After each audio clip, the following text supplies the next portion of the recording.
Welcome back to the channel.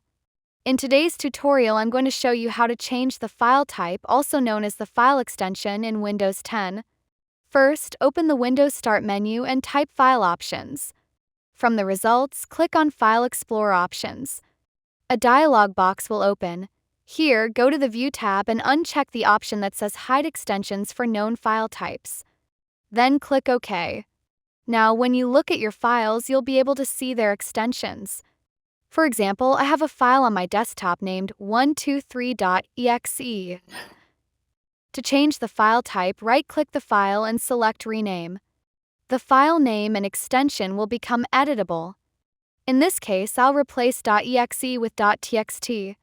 When you hit Enter, you'll see a warning message letting you know the file might become unusable. Just click Yes and you'll see that the file has now been changed to a text file. And that's it. Changing file types in Windows 10 is quick and easy.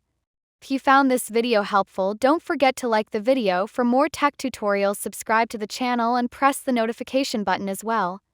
Thanks for watching.